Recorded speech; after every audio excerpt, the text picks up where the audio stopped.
friends.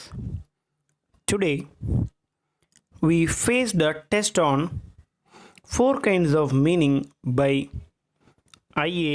Richards. This man, I.A. Richards, belongs to new criticism like Cleon Brooks and Warren, like அந்த ஒரு குரூப்பை சார்ந்தவர் இந்த I.A. Richards. இந்த ஃபோர் கைண்ட்ஸ் ஆஃப் மீனிங் அப்படிங்கிற work என்னன்னு பார்த்தீங்கன்னா, இவருடைய ப்ராக்டிக்கல் கிரிட்டிசிசம் அப்படிங்கிற ஒரு பெரிய ஒர்க்லேருந்து எடுக்கப்பட்ட ஒரு சின்ன சாப்டர் தான் இந்த four kinds of meaning. So இதில் நாம் இன்றைக்கி ஒரு டெஸ்ட்டை ஃபேஸ் பண்ணியிருக்கிறோம். அதுக்கான ஆன்சர் கீ அண்ட் டிஸ்கஷன் இப்போ நாம் பார்ப்போம். Question number 1. Four kinds of meaning is an extract from, நான் ஆல்ரெடி சொல்லிட்டேன் இது எதுலேருந்து எடுக்கப்பட்டிருக்கு அப்படின்னா, I.A. ரிச்சர்ட்ஸினுடைய ப்ராக்டிக்கல் கிரிட்டிசிசம் அப்படிங்கிற ஒரு ஒர்க்கில் வந்து எடுக்கப்பட்டிருக்கு. இந்த ஒர்க் வந்து 4 பகுதிகளை 4 பார்ட்ஸ் உடையது. அதில் தேர்டு பார்ட்னுடைய சாப்டர் 1 தான் வந்து இந்த four kinds of meaning. So அப்போ அது ஒரு பெரிய லென்த்தியான ஒர்க்கு. அதுலேருந்து எடுக்கப்பட்ட ஒரு சின்ன பகுதி தான் இது.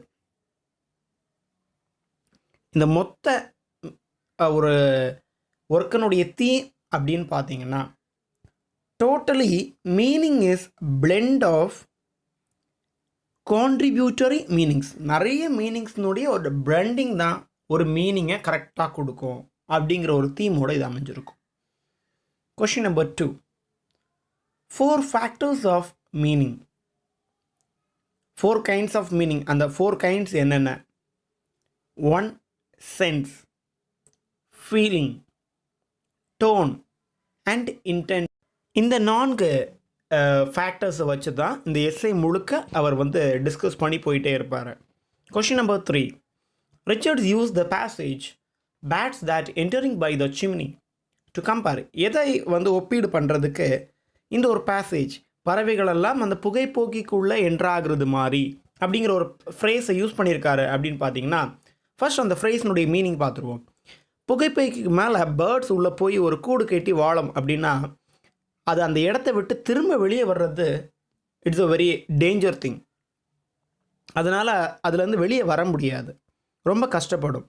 சம்டைம்ஸ் நம்ம அந்த வீட்டுக்காரங்க தான் அதை எடுத்து விடுவாங்க. அப்படி ஒரு டேஞ்சரான திங்.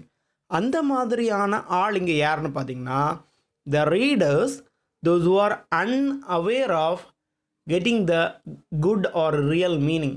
மீனிங்கை ஏற்றுக்கிறதுக்கு அந்த அவேர்னஸ் இல்லாத அந்த ரீடர்ஸை, அப்படி ஒரு அவேர்னஸ் இல்லாத ரீடிங் பண்ணக்கூடியவங்களை எதுக்கு ஒப்பிடுறார் அப்படின்னா, like birds that entering by the chimney.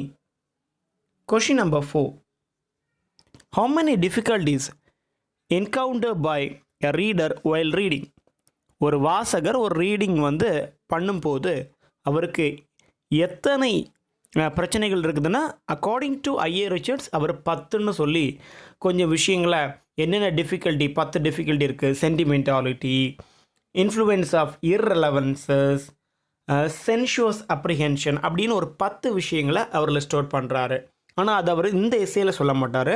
நான் ஆல்ரெடி பார்ட் 1ல் மென்ஷன் பண்ணியிருக்கிறேன் அப்படின்னு சொல்லுவார். Question number 5. How to overcome the problem of making out the meaning. ஒரு மீனிங்கை நம்ம வெளியே எடுக்கிறதுக்கு, அந்த ப்ராப்ளம்லேருந்து நம்ம வெளியே வர்றதுக்கு, அதை சக்ஸஸ் பண்ணுறதுக்கு என்ன பண்ணணும்? According to I.A. Richards, we have to have some conscious labour. கொஞ்சம் ஒர்க் பண்ணணும், அதில் விஷயத்தை ஒர்க் பண்ணோம்னா நமக்கு மீனிங் அழகாக கிடைக்கும். To two some conscious labour, if we are prepared to do some conscious labor, we can overcome from this difficulty. Question number 6. Writer arranges his words differently as his audience varies. எப்படி தன்னுடைய audience different types of விஷயங்களை எதிர்பார்க்குறாரோ அதே மாதிரி தன்னுடைய வார்த்தைகளையும் டிஃப்ரெண்ட்டாக arrange பண்ணுறாரு ஒரு ரைட்டர். இந்த ஃபங்க்ஷன் அல்லது இந்த மீனிங் எதன் வழியாக எக்ஸ்பிரஸ் பண்ணப்படுது? நமக்கு 4 type of meaning, 4 kinds of meaning சொன்னாங்க இல்லையா? Sense, feeling, tone, intention. இந்த 4ல் இந்த விஷயம் வந்து எதில் சொல்லப்பட்டிருக்கோம், எதில் டிஸ்கஸ் பண்ணப்பட்டிருக்கோம்? ரீடருக்கு தக்கன அந்த ரைட்டரும் தன்னுடைய வேர்ட்ஸ் அரேஞ்ச்மெண்ட்டை டிஃப்ரெண்ட்டாக பண்ணுறாரு அப்படிங்கிறது. அப்படின்னா டோன் அப்படிங்கிற ஏரியாலாம் சொல்லியிருப்பார்.